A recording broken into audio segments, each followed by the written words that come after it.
Mande.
Muy buenas tardes.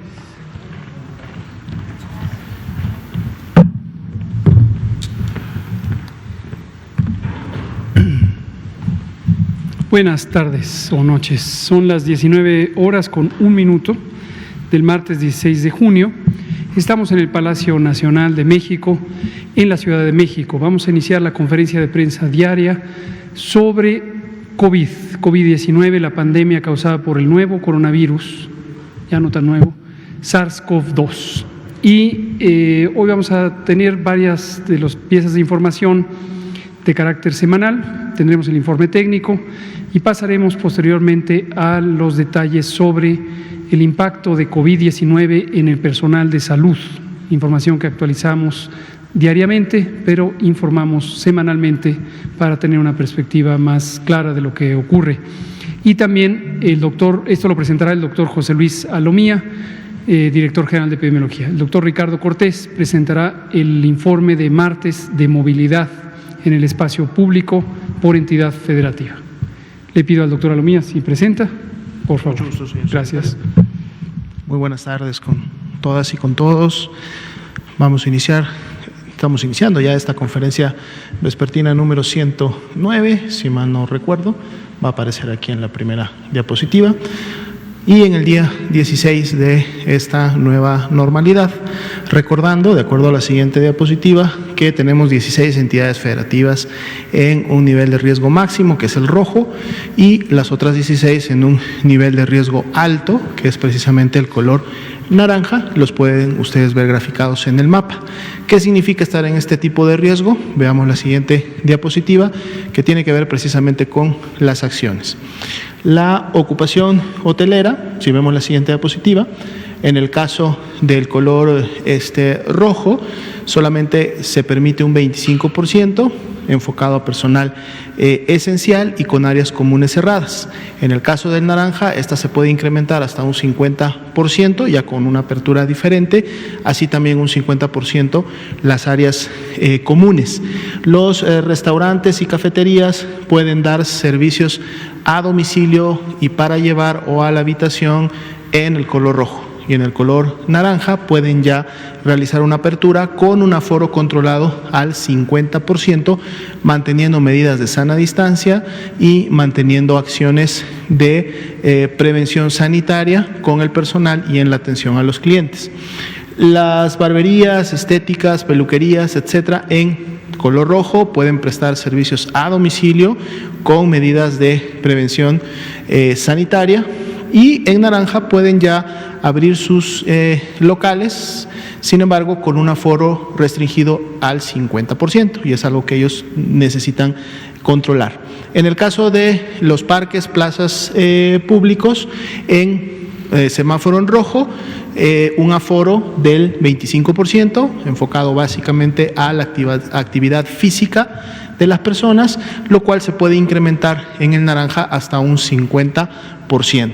En el caso de mercados, supermercados, ya desde el rojo hay un aforo del 50%, permitiendo solamente el ingreso a una persona por familia. Esto es para que se pueda mantener la sana distancia al interior de estos lugares. Y en el caso del semáforo rojo se incrementa o se puede incrementar este aforo a un 75%.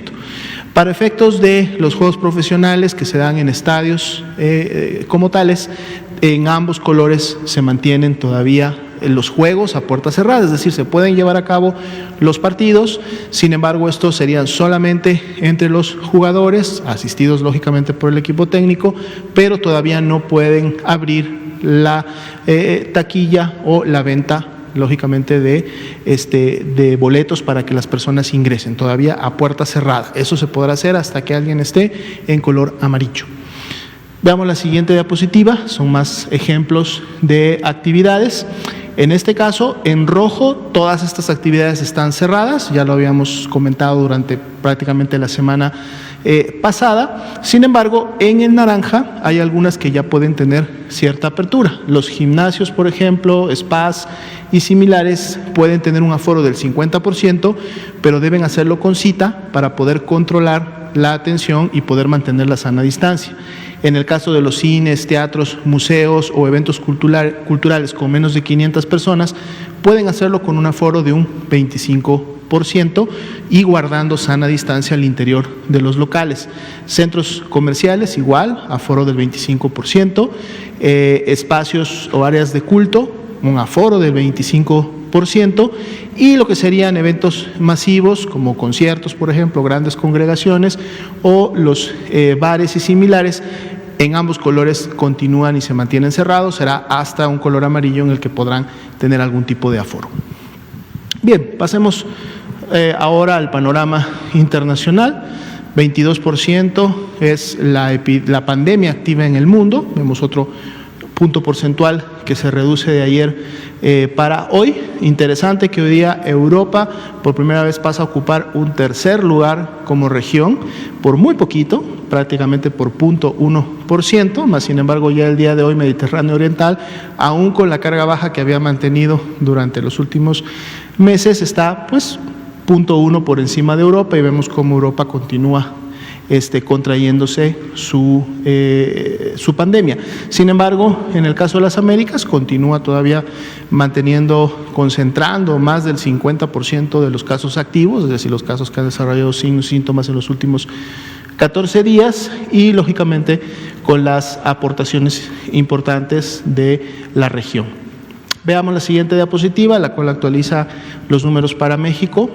Poco más de 428,000 personas las que han sido ingresadas a protocolo de estudio. De estas, 216,857 han dado negativa a la prueba confirmatoria de SARS-CoV-2, por lo tanto se descartaron a COVID-19, pero así también hasta el momento, desde que inició la pandemia, de manera acumulada, 154,863 personas han dado positivo y por lo tanto se han confirmado a el virus SARS-CoV-2. Así también se actualiza el número de las lamentables defunciones que han ocurrido a consecuencia de la pandemia y por las complicaciones que la enfermedad produce, teniendo el día de hoy 18,310 defunciones acumuladas confirmadas por laboratorio. Veamos la siguiente diapositiva, es la carga acumulada distribuida gráficamente en el nivel nacional.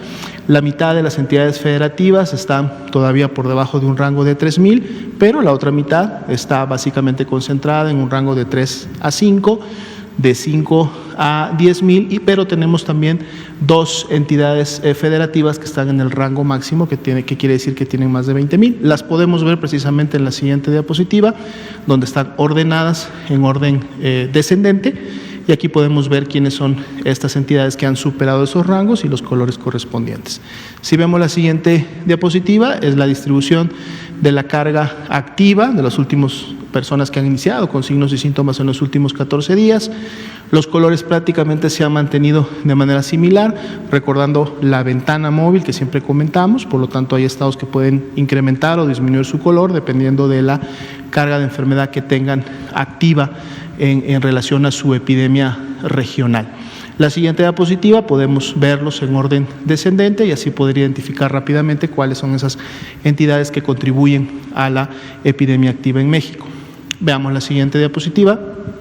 Es las defunciones que están registradas por fecha en la que ocurrieron, las 18,310 que hasta el momento han sucedido, y también están representadas las 1,779 que todavía tienen la clasificación de sospechosa. Esperamos que en los siguientes días, con la emisión de su resultado de la prueba, podamos o confirmarlas o descartarlas y por lo tanto incluirlas a la estadística.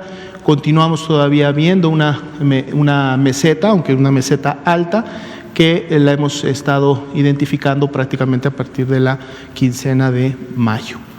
Veamos la siguiente diapositiva, que es la distribución también de las defunciones por entidad federativa, y ahí podemos también notar en el color naranja claro donde se podrá incrementar todavía esta carga de defunciones en la medida que estas 1.779 defunciones probables se vayan confirmando.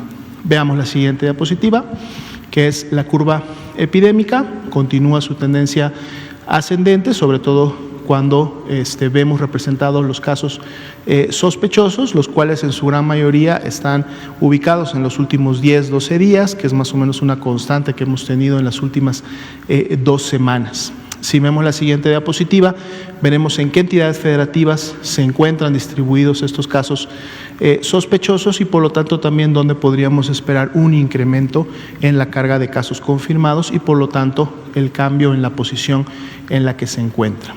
La siguiente diapositiva es la carga acumulada, los 154.863 casos confirmados hasta el día de hoy.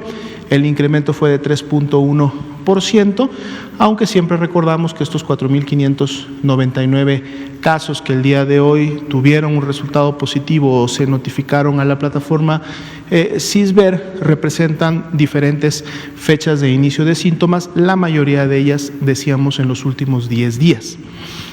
Es una situación similar que vamos a ver en la siguiente diapositiva, que es precisamente la carga hospitalaria. Vamos a ver la ocupación y la disponibilidad hospitalaria. Ahorita pasaremos a este otro gráfico. La carga de hospitalización general es un 46% de ocupación y específicamente para las camas críticas que se utilizan, que tienen un ventilador y se utilizan para este tipo de pacientes, 39%, un incremento ligero, aunque estas subidas y bajadas han estado prácticamente en una estabilidad en las últimas semanas. 96% fue la tasa de notificación, lo cual nos da buena información para poder analizar. Si vemos la siguiente diapositiva, ese 46% de ocupación general pues está distribuida en las diferentes entidades federativas con diferentes porcentajes. Ciudad de México, Estado de México se han mantenido las últimas 2 semanas en los primeros lugares de ocupación, pero además también han podido incrementar su disponibilidad. El día de hoy es del 27% para ambas. Si recordamos, habían llegado a tener una disponibilidad de solo el 20%, esta disponibilidad se ha incrementado y se incrementa en la medida que vamos avanzando a los estados que están a la derecha. La siguiente diapositiva es precisamente la disponibilidad de ocupación de las camas que tienen un ventilador y ese 39% nacional se distribuye también en las entidades federativas. Nuevamente podemos ver que hay un ligero incremento en la disponibilidad de este tipo de camas en los estados que han estado ocupando los primeros lugares y los demás estados todavía tienen una muy buena disponibilidad para atender a este tipo de pacientes. La siguiente diapositiva son las unidades, los hospitales notificantes. En vez de estar que lo estemos viendo con barras como lo vemos todos los días, solo estamos viendo una especie de curva que en este caso es una línea, pero ahí tenemos el número total de estas unidades. De ayer para hoy se incrementa una unidad COVID y son 803 y podemos notar mucho mejor con la línea cuál ha sido la tendencia, que es claramente ascendente, de la designación y utilización de estas unidades médicas para poder dar respuesta a las necesidades de la población, sobre todo en el caso de pacientes graves. Veamos la siguiente diapositiva. Es precisamente a la que nos referíamos. Estas 730 defunciones que están en el color azul son personas que lamentablemente perdieron la vida la mayoría de ellas durante la última semana, los últimos 6-7 días, aunque podemos identificar que el color azul también se encuentra presente prácticamente en hasta un mes y medio hacia atrás, y eso es un retraso en la notificación de las defunciones. Si bien es cierto la mayoría está en la última semana, sí traemos todavía algunos grupos ahí de retraso que en su momento pues se notificaron el día de hoy, ya sea que se emitió su resultado confirmatorio y por lo tanto suben a la estadística, o fueron inclusive no solo con el resultado, sino además se notificaron en la plataforma.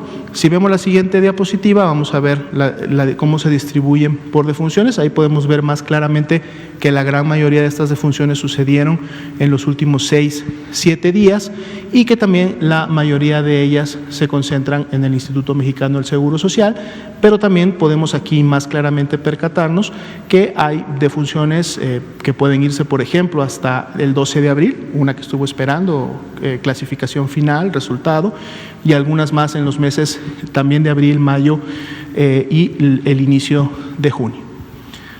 Veamos el siguiente grupo de diapositivas. Son precisamente la afectación que ha tenido COVID-19 al personal de salud, igual como lo hacemos en la estadística de la población en general. Aquí tenemos los casos acumulados, confirmados en personal de salud, son al corte del día de hoy 32.388. También 68.287 profesionales de la salud salieron negativos cuando se les hizo la prueba confirmatoria, y tenemos dentro del grupo que veíamos en láminas previas 12.950 de ese total grande de sospechosos son profesionales de la salud que también están esperando un resultado de laboratorio. Y bueno, podemos ver cómo se encuentran concentrados por entidad federativa, tanto los que se han confirmado como los que estarían todavía esperando un resultado. Por lo tanto, también esto podría cambiar en función de cada entidad. Veamos la siguiente diapositiva. Tenemos la curva epidémica, precisamente por fecha de inicio de síntomas. Igual, presentamos todos los confirmados, pero también presentamos los aún sospechosos para poder ver cómo se está moviendo la tendencia, que vemos que es ascendente todavía, y además podemos ver dónde se concentra la mayor cantidad de estos sospechosos, y tenemos una imagen similar a la que vemos en la población general, en donde esta concentración es precisamente en los últimos 10-12 días. Es ahí donde se está concentrando los pendientes de resultados de laboratorio. Veamos la siguiente diapositiva. Tenemos la distribución de los casos que iniciaron signos y síntomas en los últimos 14 días, representan un 24% de esa carga acumulada y están distribuidos en orden descendente por entidad federativa, y ustedes pueden ver ahí dónde se concentra, digamos, la mayor cantidad de profesionales de la salud más recientes o que pertenecen a la epidemia activa. Veamos la siguiente diapositiva. La distribución por grupo de edad y sexo. En este caso, a diferencia de la población general, y ya lo veníamos viendo en semanas previas, el 57% de los casos ahora son mujeres. Cuando veíamos la población general, este porcentaje era de hombres. Y además aquí tenemos también que la mayor afectación, a diferencia de la que veíamos el día de ayer, que se concentraba un poco en la población adulta activa, aquí está un poco recorrida a la izquierda, y podemos ver que es prácticamente de los 30 a los 39 años, en donde tenemos la mayor concentración de profesionales de la salud que han sido confirmados a la enfermedad. Veamos la siguiente diapositiva. La distribución por tipo de profesión. Enfermeras, enfermeros, 41%, médicas, médicos, 30%, otros profesionistas de la salud, un 26%, y también, como ya lo veíamos viendo desde el inicio, un muy menor porcentaje para laboratoristas y para dentistas. Veamos la siguiente diapositiva. Aquí vemos la información que el 91% de los profesionales de la salud cursaron con una atención ambulatoria, aunque un 9% de ese total acumulado presentó también en algún momento enfermedad grave, y ahí podemos ver los números de cómo estuvieron, en qué calidad o en qué estadio clínico estuvieron hospitalizados. Veamos la siguiente diapositiva. Son las lamentables defunciones que también han ocurrido en profesionales de la salud. 463 son las defunciones confirmadas hasta el momento, y también tenemos defunciones sospechosas, que son 26, que están esperando también un resultado de laboratorio, y las tenemos distribuidas por entidad federativa en donde ocurrió la defunción. Si vemos la siguiente diapositiva, es también una curva epidémica, en este caso en barras, de las fechas en las que ocurrieron estas defunciones, y también podemos ver en qué fechas podemos todavía esperar un incremento en función de donde se encuentran distribuidas estas 26 defunciones que aún son sospechosas. Los rangos máximos o el día máximo de defunciones que tuvimos está alrededor de 17, y prácticamente de ese punto, aún tomando en cuenta las defunciones sospechosas, pues bueno, podríamos todavía ver una tendencia de estabilidad, esperando que esta pueda continuar en su momento reduciéndose.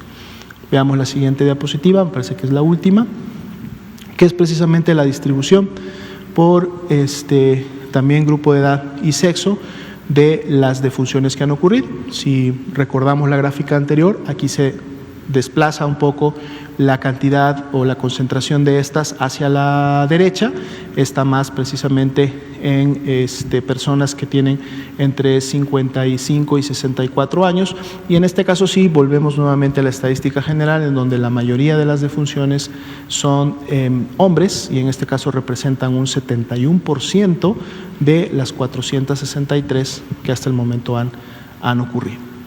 Sería la actualización para el día de hoy. Gracias, doctor José Luis Salomía.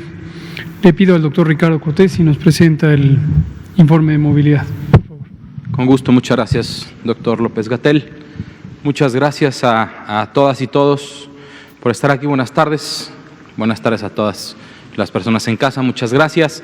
Vamos a ser lo más breves y rápidos que se pueda para poder pasar a preguntas y respuestas, y por eso, pues dado que esta información la tendrán disponible todos ustedes, hemos decidido en esta ocasión circular sobre todo los estados en los que en la última semana, a partir de el inicio de la nueva normalidad, no la última semana, sino el último periodo después del 1 de junio, se ha observado un incremento más importante en la movilidad. Empezamos con Aguascalientes, en donde se nota una movilidad bastante incrementada. Esto puede ser secundario a el inicio de operaciones de las nuevas actividades esenciales, en las que se incluye el ámbito de construcción de autotransporte,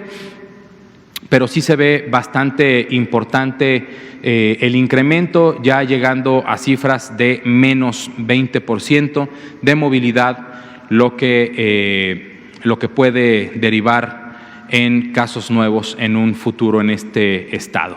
Baja California también ha incrementado su actividad de forma importante. Podemos ver cómo sí hubo bastantes días o semanas en las que llegaron, inclusive de acuerdo a los datos del sistema de Google, a la meta del 65%, pero no así los usuarios de Twitter, y son los que ahora, tanto de Google como de Twitter y también de Facebook, aunque más erráticos, se muestra cómo en Baja California hay un incremento en la movilidad. La siguiente, por favor. Aquí, en estos 4 estados, la verdad es que vemos un poco la tendencia muy similar a lo que se había manejado antes, o inclusive como en el estado de Coahuila se puede observar, y en Colima cómo han disminuido un poco su movilidad. Muchísimas gracias, al igual que en Chihuahua y en Chiapas, que como pueden ver en los primeros días después del inicio de la nueva normalidad, tienen una actividad bastante intensa, sobre todo los usuarios de Twitter, y posteriormente se ve una bajada importante, casi hasta llegar a la meta del 65%, pero ya recuperando niveles de disminución de la movilidad. Es importantísimo en Chiapas, es uno de los estados con mayor actividad viral en estos momentos. La siguiente, por favor. Ciudad de México se mantiene también, aunque un poquito por encima del 65% que habíamos visto cómo se había mantenido, o en línea al menos 65, inclusive un poquito más abajo, se ve este incremento en la movilidad.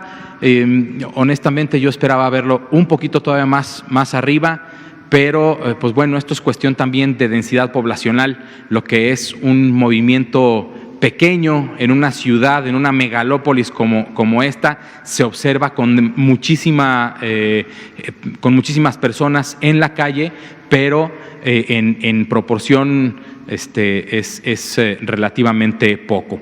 El estado de Durango y el estado de Guanajuato muestran unas movilidades incrementadas, aunque en Guanajuato los usuarios de Twitter han mostrado disminución en la movilidad. Hay que estar pendientes también de estos dos estados. La siguiente, por favor. El estado de Jalisco ha incrementado un poco su movilidad. Es un estado en el que apenas está creciendo su curva epidémica. Invitamos a la población de Jalisco a que salga estrictamente lo que sea necesario y a llevar las medidas básicas de prevención para que no tengan un incremento importante en el número de casos en el futuro. Recuerden, como lo comenté en la última conferencia de prensa en la que participé, la mejor vacuna y tratamiento somos nosotros. Lavado de manos, etiqueta respiratoria, quédate en casa. La siguiente, por favor. Nayarit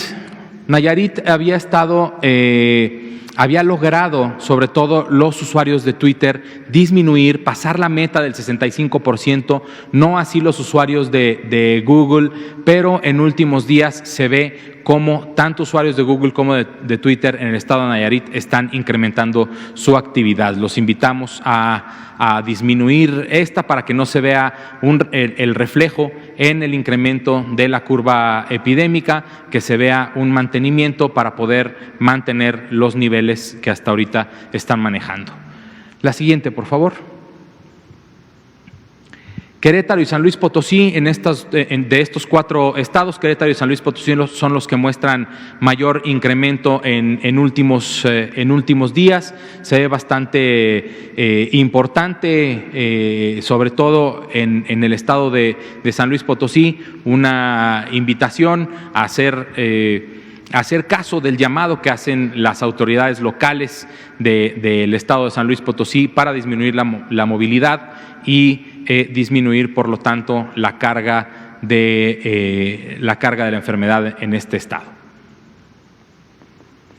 Sonora y Tabasco, de estos 4 estados, son los que muestran también un ligero incremento, sobre todo los usuarios de Twitter, tanto en Tabasco como en Sonora, llamado a estos 2 estados para poder disminuir más la movilidad y por lo tanto tener un mejor control en su epidemia. La siguiente, por favor. Finalmente, de Tlaxcala, Veracruz, Yucatán y Zacatecas, lo que observamos es en Tlaxcala un incremento en la movilidad y también en Yucatán. En Yucatán inclusive los usuarios de Twitter ya rebasaron la meta en forma negativa, o sea, ya se están moviendo más. Eso quiere decir que ya hay una movilidad de alrededor del 55% en el último dato, cuando la meta es el 65%. Los invitamos, queridos amigos y amigas de Yucatán, a seguir manteniéndose en casa, a hacer caso a las autoridades locales y a las actividades que se pueden hacer, realizarlas con las medidas básicas de prevención que hemos mencionado. La siguiente y última, por favor.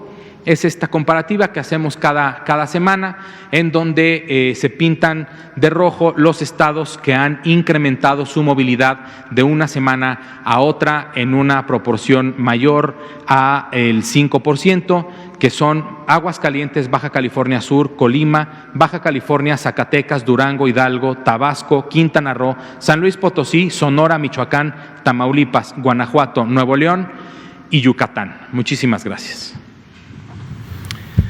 Muy bien, gracias, doctor Ricardo Cortés. Vamos a abrir a preguntas y respuestas. Usted allá al fondo, las compañeras por acá. Vamos, todos. A ver, allá.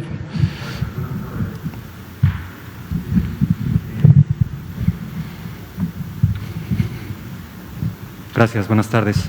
Mi nombre es Paris Martínez, reportero del portal corrientealterna.unam.mx. Buenas tardes a los tres funcionarios. Como han explicado aquí en innumerables ocasiones, las fases de contingencia están siendo determinadas a partir de la estadística oficial que la misma Autoridad de Salud viene generando. También han explicado aquí que esta estadística presenta un desfase obvio porque el día en que se confirma un caso no es el día en el que se presenta. Pasa un tiempo de análisis y luego de traslado de la información hasta que luego se puede conocer. Esto efectivamente genera un retraso en la estadística y nosotros nos quisimos preguntar, bueno, ¿cuál es la diferencia entre las estadísticas preliminares que nos presentan y las estadísticas finales actualizadas por ustedes mismos? Y encontramos que la diferencia puede ser en promedio de hasta 40% entre una y otra. Esto nos hace preguntarnos, bueno, este desfase en la generación de estadística está generando también un desfase, un retraso, generó en el inicio de la contingencia un retraso en la toma de las medidas necesarias más estrictas en ese momento, o en este momento está generando que se relajen medidas en un momento en el que las estadísticas reales son mucho más altas, subrayo el mucho más altas que las que nos vienen presentando. Y subrayo un dato más, decía el doctor Alamía el 11 de junio que el retraso en la generación de estas estadísticas, en la confirmación de casos, es de hasta 10 días o de 10 días en promedio.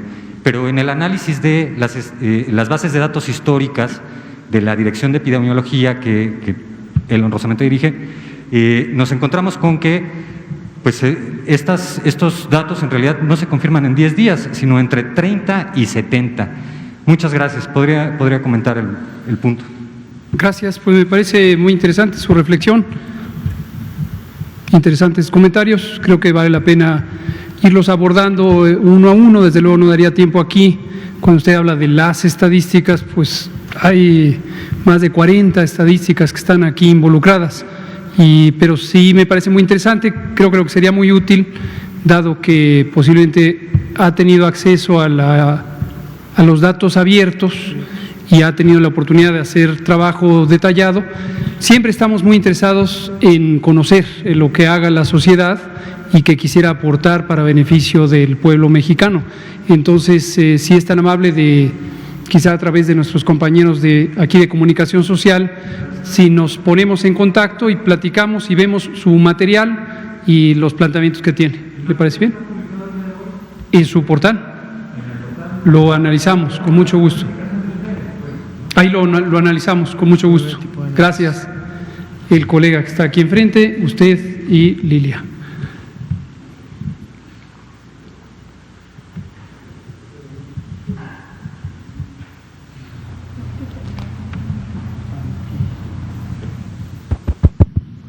Ok.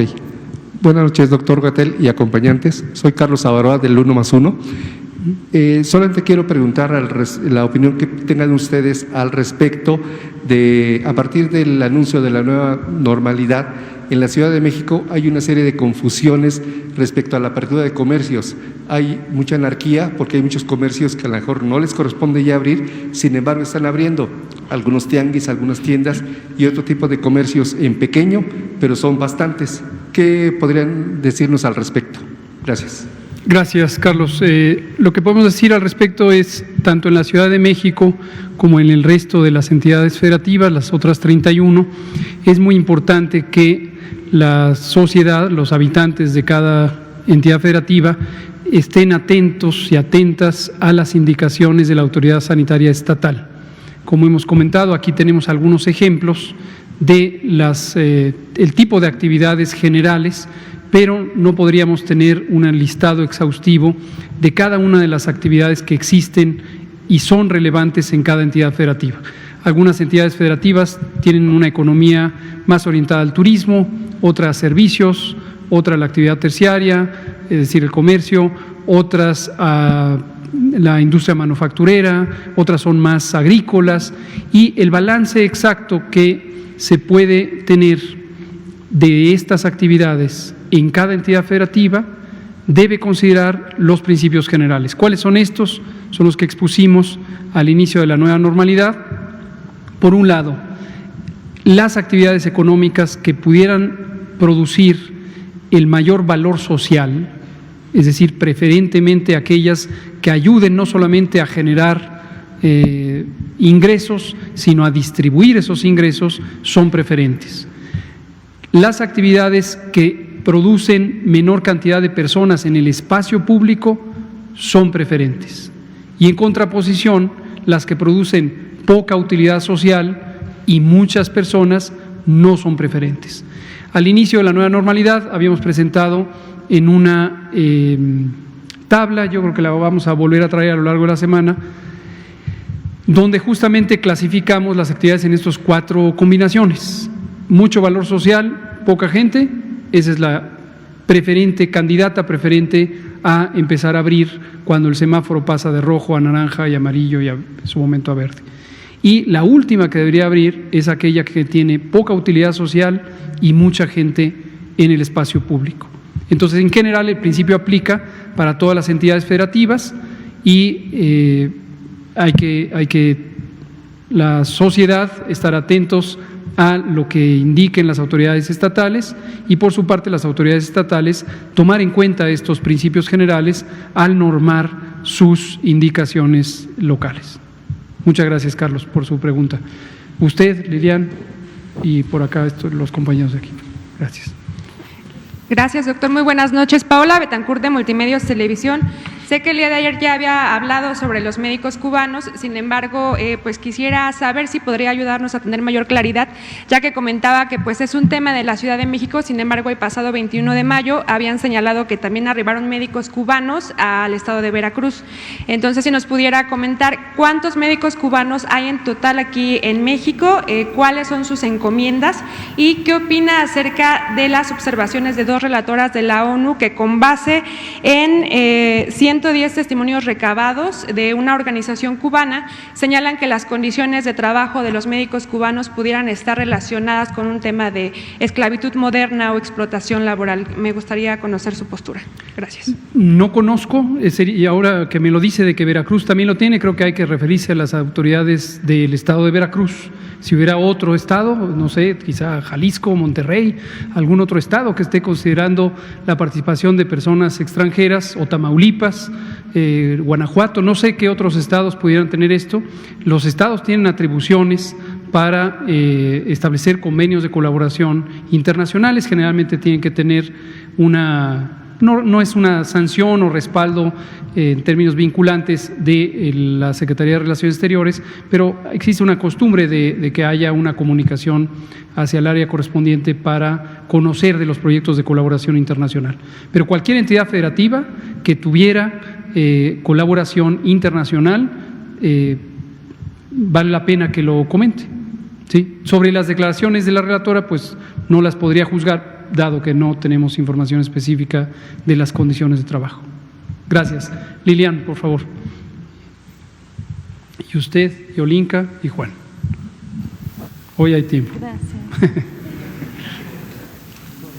Buenas tardes, Liliana Noble de Pulso Saludable. Doctor Ricardo Cortés, doctor Gatell, me voy a permitir, si no es un abuso, hacerles 2 preguntas que me han llegado de mis seguidores en redes sociales que me parecen muy interesantes. Pregunta Alberto, doctor Gatell, de Mérida, ¿cómo sabe un asintomático que tiene COVID y qué probabilidades tiene de sobrevivir? Él me comenta que es un adulto mayor, pero tiene esta inquietud. Y mi segunda pregunta sería para el doctor Ricardo Cortés. Muchas gracias. La inquietud me parece importante que la traiga. Gracias, Lilian. Supongo que hay personas que se hacen esta pregunta. ¿Tendré COVID? No siento nada, no tengo síntoma alguno. ¿Tendré COVID? Porque me he enterado que mi amiga, mi amigo, mi vecino, mi primo, le hicieron la prueba de COVID y salió con COVID. Entonces, esto genera una inquietud porque cuando se asocia la visión de COVID como una enfermedad que puede ser letal, que puede causar la muerte, que puede provocar la necesidad de una hospitalización prolongada, desde luego es completamente legítima su angustia, su preocupación al respecto.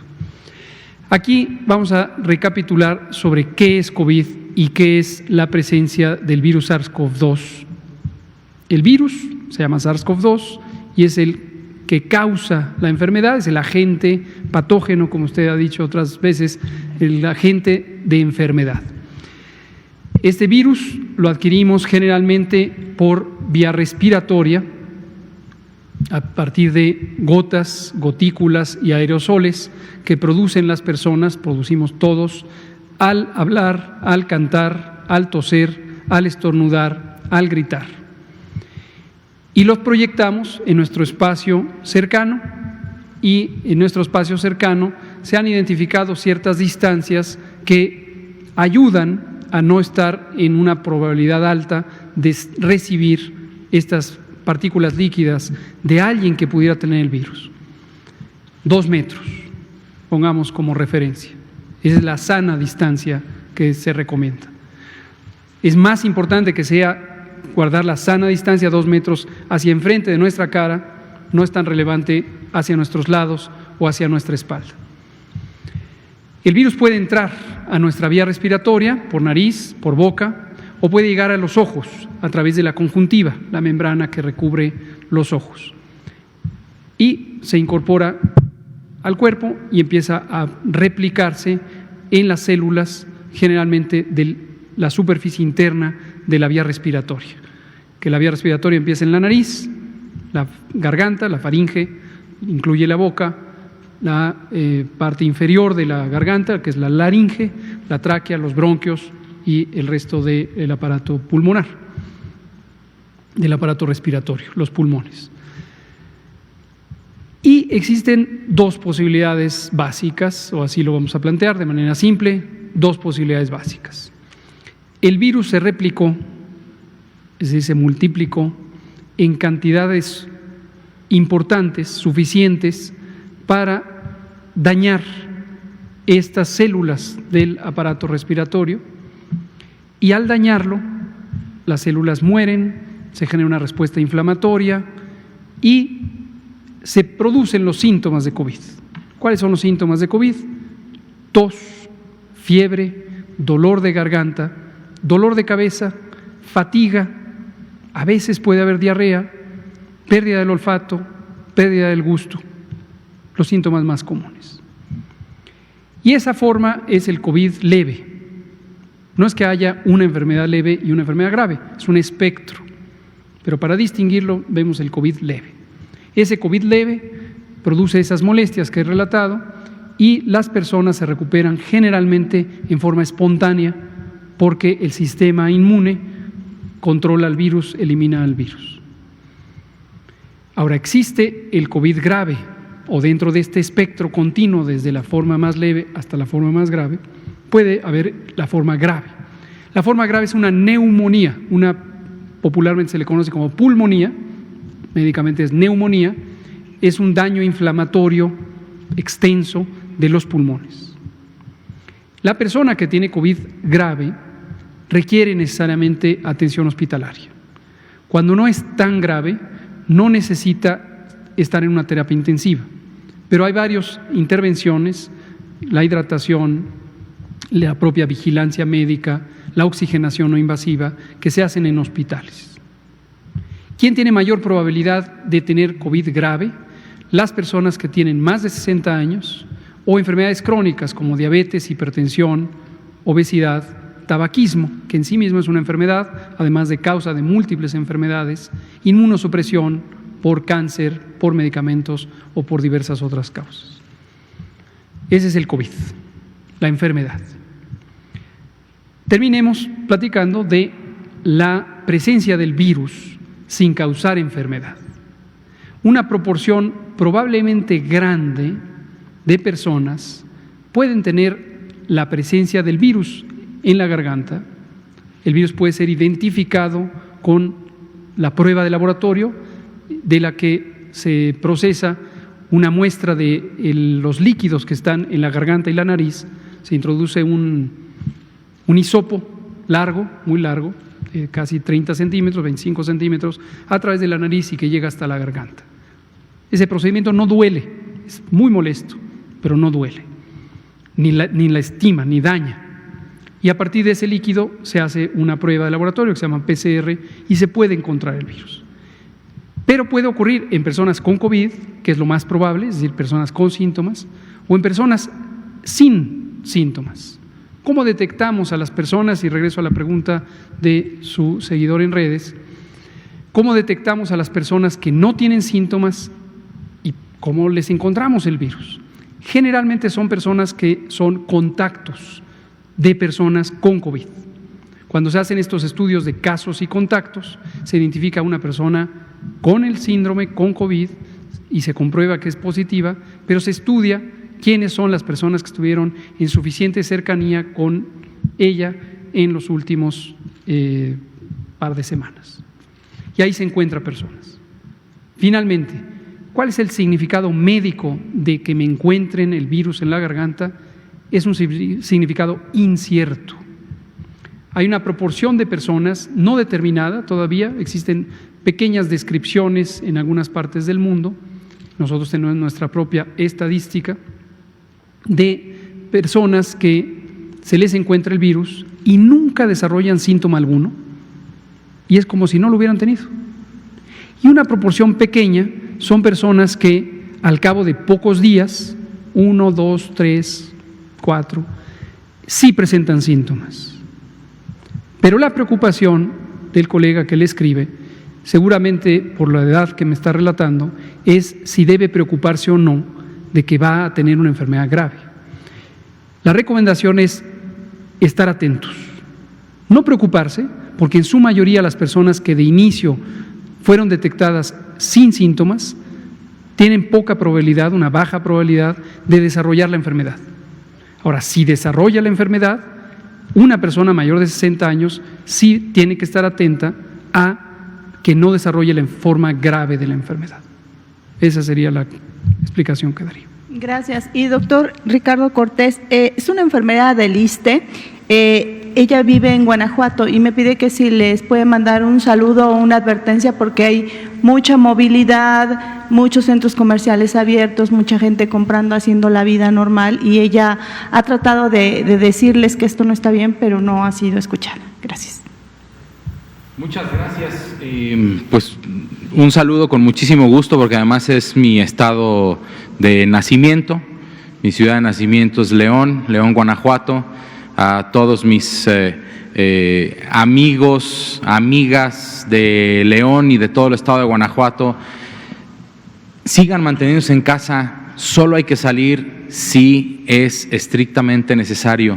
La epidemia no está controlada en su estado. Hay que hacer caso a las autoridades. Hay que revisar las actividades que sí se pueden hacer y que no se pueden hacer de acuerdo a el semáforo de riesgo epidémico, porque eso es y para eso se diseñó, para que todos nosotros como sociedad sepamos cuál es el riesgo epidémico en nuestro estado particularmente y pues hacer caso a las indicaciones y responder como sociedad. Solo nosotros vamos a ser los responsables de poder mitigar la epidemia en cada uno de nuestros estados.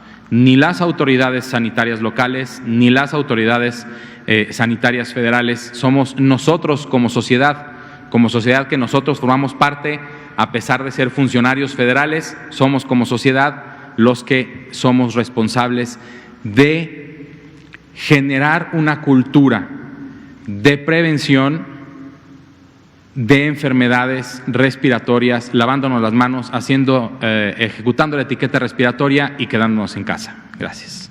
Gracias. Usted, compañera, y usted. Gracias, buenas noches, doctor.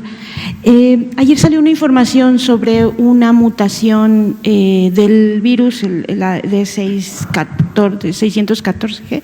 Quería saber qué información tienen sobre eso, si puede hacer daño. Y un dato que no hemos visto en las estadísticas, ¿cuál es el porcentaje de positividad que tenemos ahorita. Hoy salió otra información periodística también hablando de la cantidad de muertos y eso, entonces quería saber más o menos qué porcentaje estamos calculando que puedan ser positivos o no cuando tenemos este tipo de estadísticas. Muchas gracias. Cómo no, con mucho gusto. Respecto a la mutación, no es la primera que aparece. Esta en concreto no se conoce por el informe, es un informe muy breve, muy sintético y basado solamente en el descubrimiento de ciencia básica que describe el genotipo de esta mutación. Por lo tanto, no se conoce que tenga un significado biológico de hacer al virus más virulento o más transmisible, que son las dos características que generalmente preocupan en los procesos de vigilancia virológica. Yo diría, simplemente tomemos conocimiento de ello, no hay hasta el momento una información de que esto pudiera ser motivo de preocupación. Y existen varias mutaciones que se van describiendo y descubriendo a lo largo del tiempo. El virus coronavirus, igual que otros virus cuyo material genético es ácido ribonucleico, tienen una acelerada tasa de mutación, entonces no es inusual que existan las mutaciones. Respecto a porcentaje de positividad, ayer fue día de positividades, ¿no? ¿Y el viernes también? Sí. Y el viernes también, por favor. Exacto. Los porcentajes de positividad por semana epidemiológica los actualizamos los días viernes. El último dato nos dice que las 2 semanas previas el porcentaje llegó a un 47%. Estamos prácticamente hablando lo más cerca a la mitad de los casos sospechosos. ¿Por qué menciono por semana epidemiológica? Porque a medida que nos vamos alejando, el porcentaje de positividad ha sido menor. Pero dado que la mayoría de los casos sospechosos que tienen una muestra pendiente de confirmarse, como lo veíamos en la gráfica, se encuentran concentrados en las últimas 2 semanas, 12 días aproximadamente, entonces podríamos pensar que el 47% de esas muestras podrían dar positivas, a menos que veamos todavía un incremento superior al 47 cuando tengamos el concentrado de la semana más reciente, que se presentará el día viernes. ¿De marzo? Bueno, si por ejemplo nos vamos a la semana epidemiológica número 12-13, que es más o menos los finales de marzo, recordando que los primeros casos iniciaron precisamente a fines de febrero, prácticamente iniciando marzo, los porcentajes de marzo estuvieron fluctuando entre un 18 y un 20%, siendo el más antiguo, digamos, de cuando se confirmaron los primeros casos, fue de un 10%. Gracias. Juan Hernández, Grupo Cantón, y la compañera. Gracias. Buenas noches. Rápidamente, hoy la vicepresidenta de la Cámara de Diputados, Dolores Padierna, hace un llamado a la Comisión Federal de Protección contra Riesgos Sanitarios para acelerar la certificación de los ventiladores hechos en México. Aquí, ¿cómo vamos en este tema, que es muy importante? Estábamos hablando de lo que estaba haciendo el CONACYT, de lo que han estado haciendo en otras instituciones. ¿Cómo va y cuándo podremos tener una respuesta sobre esta situación? Gracias. Muchas gracias. Va en proceso, efectivamente, como dimos a conocer hace varias semanas, el CONACYT, el Consejo Nacional de Ciencia y Tecnología, convocó a un grupo amplio de creadores o investigadores y tecnólogos y tecnólogas mexicanas que estaban desarrollando distintos modelos de ventilador mecánico invasivo. Algunos estaban en un estado de prototipo, es decir, un estado muy limitado o preliminar, y 1 o 2 que presentó aquí la doctora Álvarez Builla, directora del CONACYT, estaban ya en una etapa más avanzada de desarrollo. Por su parte, también el Instituto Nacional de Ciencias Médicas y Nutrición, Salvador Subirán, tiene un prototipo, un desarrollo desde hace varios años, que se ha utilizado en el Departamento de Cirugía Experimental.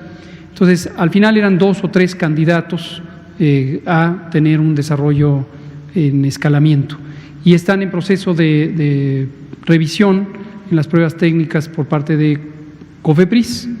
En algún momento serán ya o autorizados o declinados o se plantearían cuáles son sus limitaciones. Para que nos informara un poquito más a fondo sobre esto y otros temas. Sí, podemos invitarlo, con mucho gusto. Claro que sí. Por favor. Buenas noches, Oriana González, Prensa Internacional, CGT en América. Una de las preguntas que tenía era la de mi compañero, ya le respondió, muchas gracias. Y la otra sería, actualmente existe una minoría de la población que no cree en el COVID como pandemia mundial.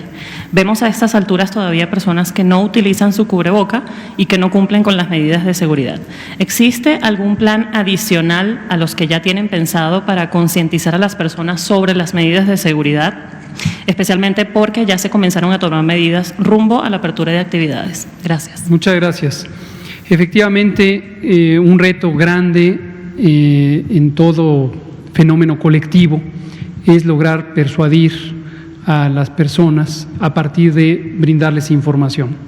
Hemos comentado aquí en varias ocasiones cómo una experiencia retadora, diría yo, o acaso a veces motivo de atención, que los mensajes públicos tienen distintas reverberancias. Aquí damos una información, llevamos 109 sesiones, ¿no es cierto?, todas las tardes, más varias conferencias matutinas, más innumerables entrevistas en distintos medios de información. Y el mensaje que puede recibir la población de manera directa es uno, y el mensaje que puede interpretar cada una de las personas, pues es la versión que cada persona, de acuerdo a su experiencia previa, tanto conocimiento como vivencia, como perspectiva del mundo, le llevará a pensar. Y por otro lado, existe también los fenómenos de réplica de los mensajes a través de los medios de comunicación, tanto formales o convencionales como de las redes sociales, y se empiezan a hacer distintos circuitos de información. Hemos hablado de estas oleadas de información, a veces para lograr enfatizar un mensaje que está amparado en evidencia científica, por ejemplo, y en no pocas ocasiones para concentrarse en lo que resulta más llamativo, pero no necesariamente lo más certero, ¿no? Ayer mismo, ahora que habla de los cubrebocas, un periódico creo que en la primera plana de un periódico de interés nacional de hoy,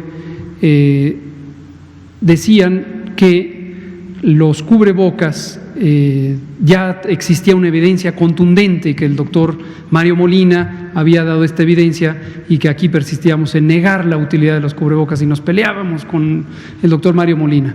Quienes estuvieron aquí en la reunión ayer y quienes nos vieron, y está la grabación, saben que eso no fue lo que dijimos. No tenemos pleito alguno, al contrario, expresé todo mi respeto al doctor Mario Molina, un científico que es motivo de orgullo nacional, y aprecié su contribución a la evidencia sobre la potencial utilidad de cubrebocas y las grandes limitaciones de los cubrebocas, ¿no?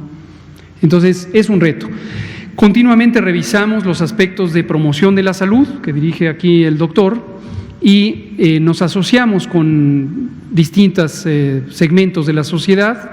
Hemos producido también un repertorio muy extenso de materiales informativos que están todos concentrados en la página coronavirus.gov.mx, pero además los hemos difundido, y las distintas áreas de comunicación social del gobierno ayudan al proceso de difusión, y no pocas organizaciones sociales, afortunadamente, por motivación propia o en asociación con el gobierno, o los gobiernos, hablando en plural, todos los gobiernos en los 3 órdenes de gobierno, federal, estatal y municipal, pueden ayudar a difundirlo.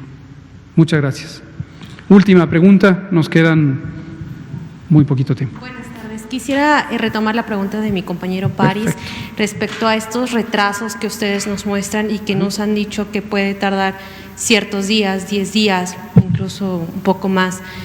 ¿Esto no repercute en la toma de decisiones para definir el semáforo que ya se ha manejado, pues ya la primera semana, ya viene una segunda, tercera semana? ¿No afecta tener este retraso, doctor? Muchas gracias. Creo que su pregunta es más enfocada y ayuda a responderla. En todo el mundo existe una convención, no está escrita, pero todos los que nos dedicamos a este trabajo lo conocemos, que los últimos días, los días más recientes, a veces son 5, a veces son 7, a veces pueden ser hasta 10, de la información proveniente de la vigilancia epidemiológica, es preferible no tomarla como suficientemente informativa. Esto, cantidad de días varía de acuerdo a la enfermedad de que se trate, de acuerdo a la complejidad del fenómeno, de acuerdo a la arquitectura y el diseño de los sistemas, tanto de vigilancia como de información, y de una gran cantidad de fenómenos.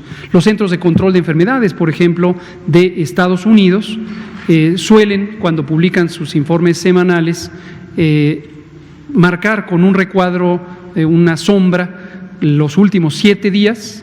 Lo hacen ahora para COVID con 7 días, en otras enfermedades es con más o con menos, y dicen, esto no se toma en cuenta, no es todavía informativo. Aquí mismo nosotros, creo que ayer lo volví a decir, pero lo hemos dicho en muchas ocasiones, no consideramos los últimos 7 días. En la mecánica del semáforo, también nuestros colegas especialistas en matemáticas, algunos de la UNAM, que nos están ayudando, del Instituto de Matemáticas de la UNAM, justamente definieron, junto con nosotros, definimos un esquema de evaluación del semáforo que lo presentamos aquí, que incluye no considerar los 7 días más recientes de las 2 curvas epidémicas que son relevantes para el semáforo. Existen muchas otras curvas epidémicas. Y la evaluación se hace quitando esos 7 días, es decir, estos no son tomados en cuenta para el indicador, y se consideran los 10 días inmediatos previos. Y esos son los que se evalúan en la tendencia de la curva epidémica del síndrome COVID, de la curva epidémica de hospitalización por el síndrome COVID grave. En este caso, respecto al semáforo, justamente en todo el resultado neto es un resultado de precaución, porque lo que hace es que el semáforo obtenga la calificación del momento en que estaba el periodo epidémico más intenso, y esto puede en todo caso retrasar el momento de decir pasemos a naranja o a amarillo o en su momento a verde, pero sobre todo en el tránsito entre rojo y naranja. ¿Hay manera en la que ustedes nos pudieran explicar, junto con sus expertos, cómo se hace la definición del semáforo? Ya lo hemos explicado, pero con mucho gusto lo volvemos a explicar. Tomando en cuenta esto que dice que no toma los últimos 7. Lo volvemos a explicar, ya lo presentamos. Les sugiero, sería cosa que encuentre cuál de las conferencias, pero fue cuando hablamos de la nueva normalidad, lo presentamos aquí con diapositivas, pero lo volvemos a explicar con mucho gusto. Gracias. Juan Hernández ya no va a dar tiempo de que… usted ya había hablado, perfecto. Son las 20:02, aquí terminamos, Olinka empieza mañana. Gracias.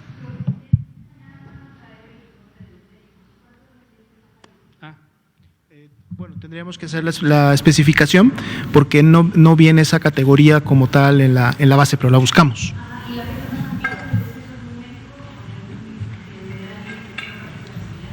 ¿La buscamos? De hecho está en la curva, en la